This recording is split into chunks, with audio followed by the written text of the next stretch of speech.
Hello, this is Dr. Garrett Castleberry, Associate Professor and Program Director of Communication, Media, and Ethics at Mid-America Christian University.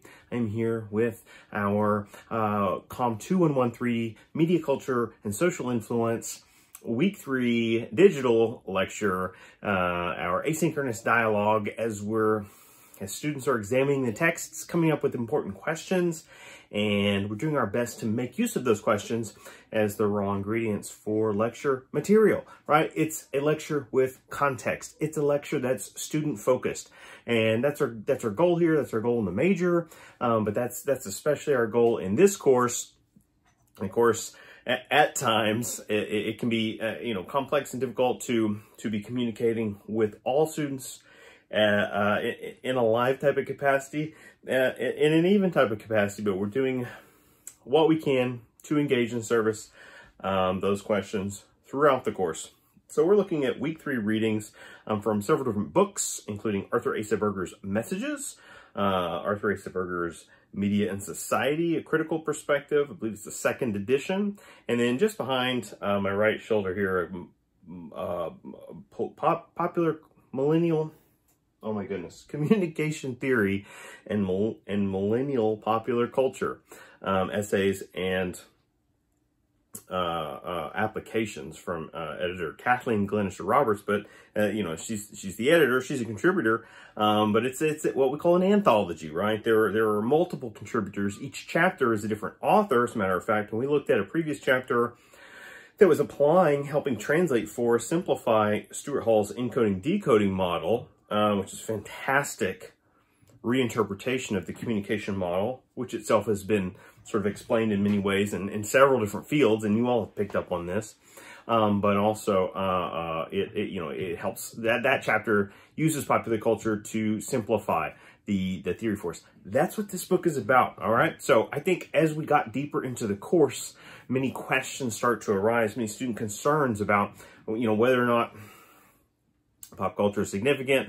Why are we just studying the science of popular culture? So some of these kinds of flyover questions. And I just want to reinforce, the whole purpose of this book is it's meaning to introduce us to a number of theories, methods, and, academic speak, academies, right, as we call it.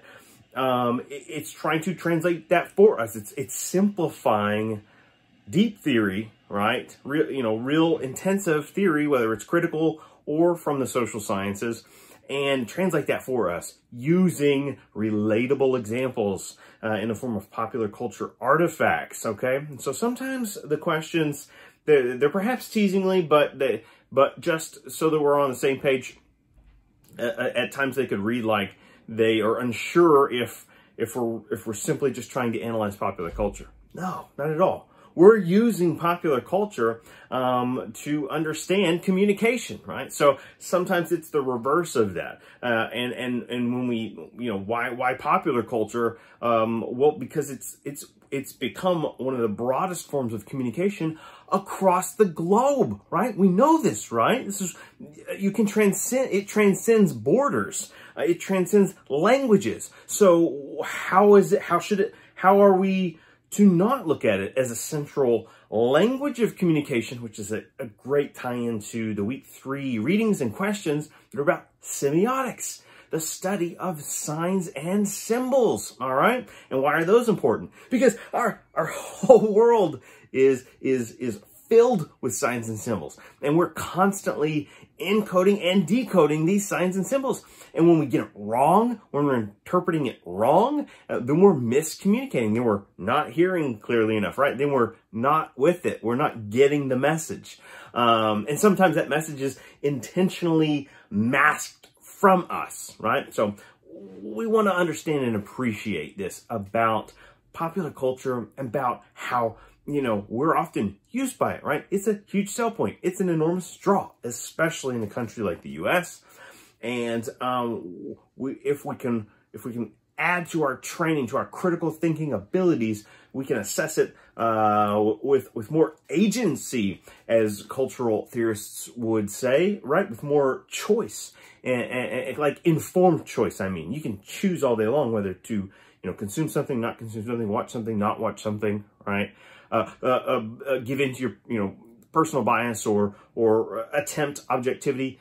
We have choice of it, but we're talking about real agency of understanding why we're doing that, or why it might be important, or what's significant, or why we might want to help others also through that burden. All right, so I'm going to move through questions as quickly as possible, and I'm trying to refine simplification already. We're at the 5-minute mark. I'm already, lying about science as opposed to using science, but there's too many good questions, right? How in the world do we get to them all each and every week? It becomes impossible in an accelerated course cycle, but let's do our best. I want to start with some questions from Savannah. She's commenting on Berger's Messages, Chapter 3, which emphasizes rhetorical methods for analyzing text. All right, a key chapter in that book for our purposes. It's really, in a nutshell, that chapter does a great job of describing what are we doing over the course of these 5 weeks, right? We're analyzing media.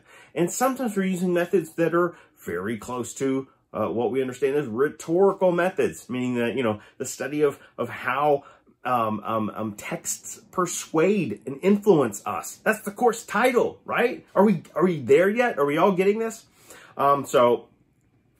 She writes on page 53, semiology was talked about. Could you elaborate more of what it is and how it could pertain to assignments in the future? I like that. So first, I want to note, at recording time, we're on the back end of the course. We're closer to the completion of the course, but I don't want that to be a discouragement for us. So we're receiving this message thinking, oh, it's too late. The course is near the end. That would have been great to understand previously.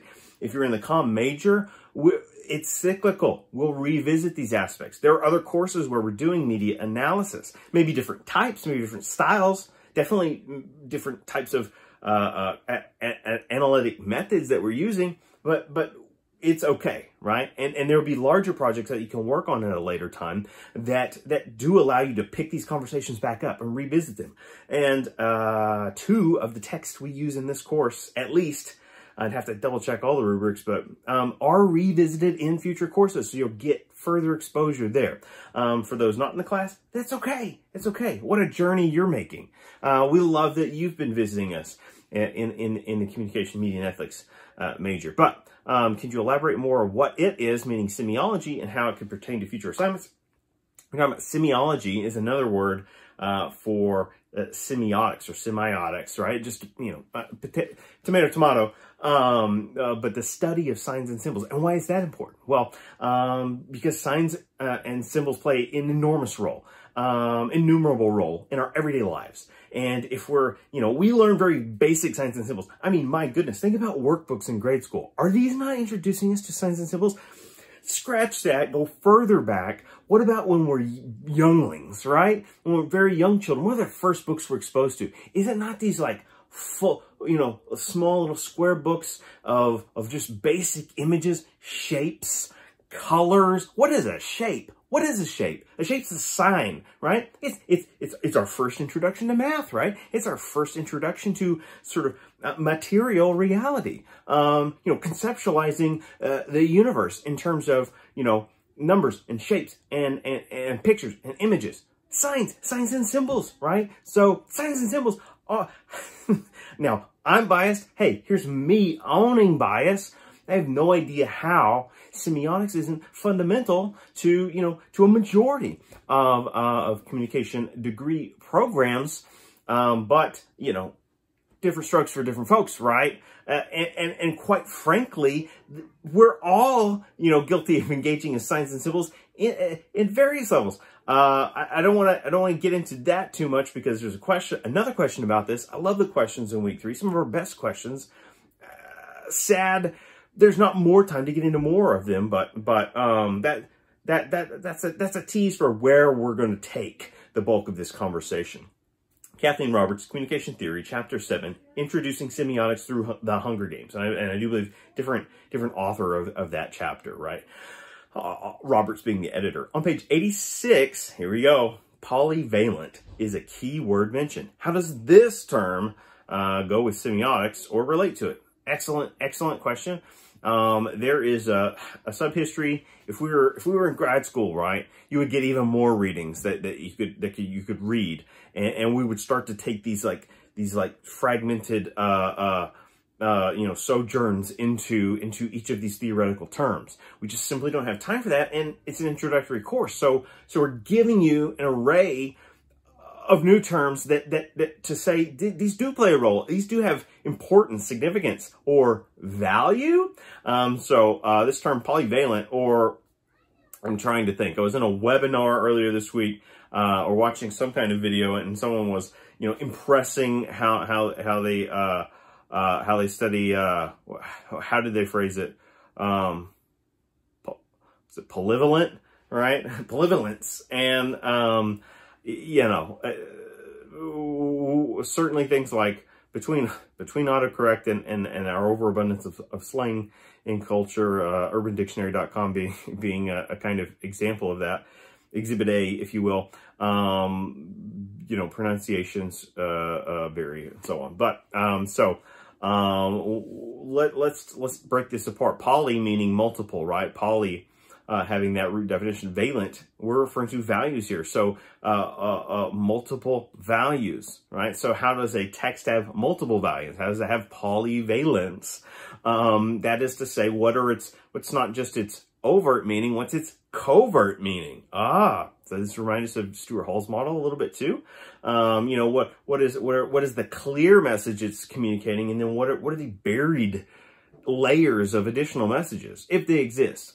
And sometimes they do, and often, especially today, a lot more thought, a lot more goes into our signs and symbols. So there usually is a deeper meaning, and popular culture helps us understand that, right? The Hunger Games. Okay, that's that chapter reading semiotics through the Hunger Games. Who cares? What's this about?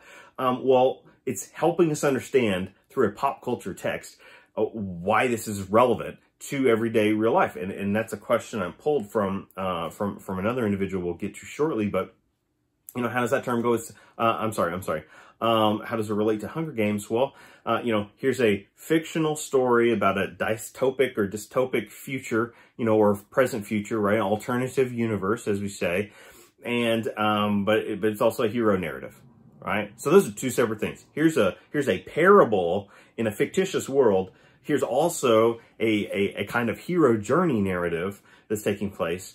But wait, there's more, right? As the infomercials tell us, because it's about more than that, right? It's also a story about a strong female protagonist. It is centralized around this idea of female empowerment, right? The feminine mystique.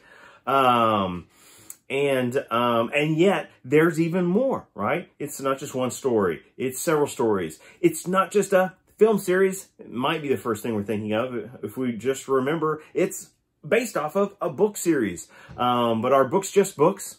Okay. And I don't mean that in a literal sense. Right, and this is the value of literature. Now we're having a literary conversation. That literature, by definition, is teaching something to us about ourselves, about the world, through this fictive writing device. Right? Do we get that? Do we understand? Popular culture, even mainstream popular culture, has this same resonance, has this same power. Right? A Hunger Games, a Star Wars, a whatever, Marvel Universe. They don't teach us a whole lot, really, but maybe they train us in certain ways. That's a whole nother conversation. All right, so next question from that chapter. Semiotics are basically signs and symbols that we notice in books, movies, etc. What are some signs that we could pay attention to when analyzing the James Bond films? I was also wondering, do the signs or symbols we encounter in the films, do I compare it to societal values, or what I think it overall represents? Well, that's absolutely part of your role as the critic, right? As the writer. This is you discovering your voice. This is Savannah discovering her writerly voice. This is Kirsten and Dietrich finding themselves through their writing, learning what our perspective is. Hey, I bet if I wrote an essay about popular culture when I was an undergrad student, okay, many years ago, I would approach the text today, and I have a lot more to say. Self-burn, but you know what I mean. I would think about it differently. I've revisited, we'll just say, I've revisited many children's programs in you know, this part of adulthood, you know, recent history that I hadn't looked at since I was a child. And I would say some of these, like, during and after graduate school, right? During and after, I sort of worked on developing expertise in dissecting media, and not just for the sake of looking at media, just for the sake of understanding theory and method and being able to apply it in everyday world use. And I can go back and look at those former texts that were seemingly just child entertainment, right? Family entertainment. And I'm finding a lot more to pull out, right? A lot more is embedded. A lot more, you know, the older texts, there's a lot more embedded in that text that say something about the time in which it was made. And we wouldn't tell that story the same way today. You know, I think of Disney examples like The Jungle Book or Peter Pan, right? So I mean the originals, right? These original animated features. Of course, those are, you know, those are remakes themselves, right? They're copies of literary originals as well, right? Not unlike James Bond. I don't know what you look for in a Bond film. There's many, and I say that tongue-in-cheek. I mean, you know, sometimes you can make a layered argument about it. Sometimes it is very surface. But I think one of the most useful ways, this is why the midterm was designed the way it was, that one of the most useful ways to read it is to look at how it communicates society and culture, especially the early, you know, films, the Sean Connery era in the 1960s. Well, it's giving us insight into how the world thinks about itself and communicates itself. And that's different from what we're looking at in a kind of Daniel Craig worldview, right? It's the Craig worldview arguably being more honest, right, about the flaws that are encoded in a kind of a Bond. Like, what kind of person does it really look like? I think we get very used to, because that's the way it's introduced in like younger or broader spy features, is this idea of like the superhero spy, and they're just kind of you know, perfect at everything, and that doesn't have very much layering to it. It's superficial in a way, and when we get more honest and authentic about what does it look like to be a professional killer, right? What does it look like to have to break every kind of legal rule just to survive or to get the mission done? And there is a level of sociopathy to that, right? There is a suggestion there. And actually, if we go back to the original Ian Fleming novels, Bond is extremely flawed. It's right there on the page. And he's not perfect at everything. There's an excerpt where, you know, he can't do 10 push-ups, right? Because he's like, you know, chain smoking, drinking, right? You know, he's a flawed agent. And we can recognize in a literary context that flaws kind of help us flesh out a character, give them dimension. Whereas, you know, popular entertainments usually try to give. Let me bring Marvel in here, right? Marvel superheroes, they're so squeaky clean. The formula, and I mean the storytelling formula, is so rudimentary from film to film, with very few exceptions, very few, that it can cross over into that arena of maybe being boring, right? Because it's so polished that it's so easy what's going to happen. It's predictable, right? So the narrative lacks that complexity, but it makes up for it because all these films overlap, right? And so we get this kind of serialized narrative. So that level of narrative complexity is interesting, even if the characterizations are very minuscule in their development over time. But you're making bukus of money, it's extremely popular. It's because of that broad appeal, because they're so kind of one-dimensional in their presentation for the most part. I'm making a generalized statement, right? I'm not talking about every character or every single film, but generally speaking, yes. Because they're presented in such a broad way, it transcends culture. So it can become part of what Joseph Campbell referred to as monoculture, right? This kind of ubiquitous, homogenous culture that we share together. People all over the globe, right, will go and see these, and they mean similar things to them because it's such a homogeneous symbol system, right? It's a deep hole, a deep cut. I love getting into semiotics. What a gateway drug into critical thinking. But I have a lot more to say about that and more questions to get to. But we will officially mark the end of segment 1. And we'll be right back with more talking points after this.